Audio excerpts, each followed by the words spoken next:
నాలుగు కంట్రోల్లో పెట్టుకొని మాట్లాడండి. మీరు చేసిన విధ్వంసం ఏంటి? ఏమండి రాజు గారు, తిరుపతిలో ఓపెన్ జరిగినప్పుడు గిరీష్ అని చెప్పేసి కలెక్టర్ ని సస్పెండ్ ఎందుకు చేశారు సార్?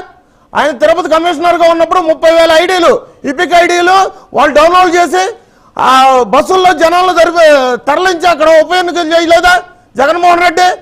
వీళ్ళు విధ్వంసం చేశారు. ఇవాళ రోజున కూటమికి 164 సీట్లు వస్తే వీళ్ళు కన్ను మిన్ను కాని రాకుండా వాళ్ళ రోజున అదే రాజకీయం ఆడుతున్నారు. వీళ్ళు బుద్ధి జ్ఞానం లేదు, బుద్ధి జ్ఞానం లేకుండా మాట్లాడతారు. వ్యక్తిగత జీవితాలకు వెళ్తున్నారు, మేము వెళ్ళామా వ్యక్తిగత జీవితాలకి? మీకు తెలీదా? మీ జీవితాలు మాకు తెలియవా? మీ జీవితాలు మాకు తెలియవా అంట? మీ జీవితాలు మాకు తెలియవా?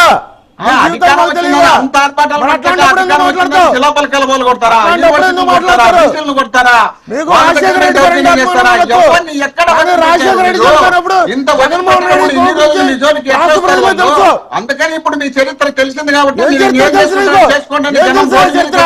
మిమ్మల్ని ఎక్కడికెక్కడ కార్యక్రమం ఇప్పుడు చేస్తున్నారు, అప్పుడు కాదు. కన్ను మిన్ను కాని రాకుండా వ్యక్తిగత జీవితాల గురించి మాట్లాడతా వ్యక్తిగత గురించి మీరు చెప్పాలా? మేము నేర్చుకోవాలా? మీరు నేర్చుకోవాలి చెప్తే వ్యక్తిగతాల గురించి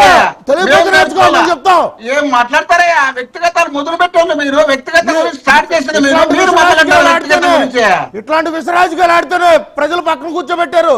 11 అందుకనే మనం 2 సెట్ల చీకొట్టి కూర్చోబెట్టారు. మేము ఇంతవరకు ఒకటి మెరగలే. మనకు గురికింద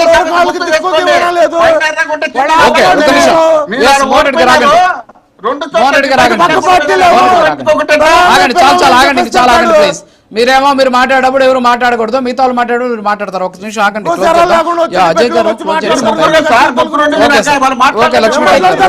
అజయ్ గారు ఆగండి. మీరు అజయ్ గారు మాట్లాడండి. అజయ్ గారు మాట్లాడండి. మోహన్ రెడ్డి గారు ఆగండి సార్, ఆగండి సార్, ఆగండి సార్. అన్నీ కామెంటేటర్ ఆపండి సార్, ఆపండి. ఒక్క నిమిషం ఆగండి. అజయ్ గారు మాట్లాడండి.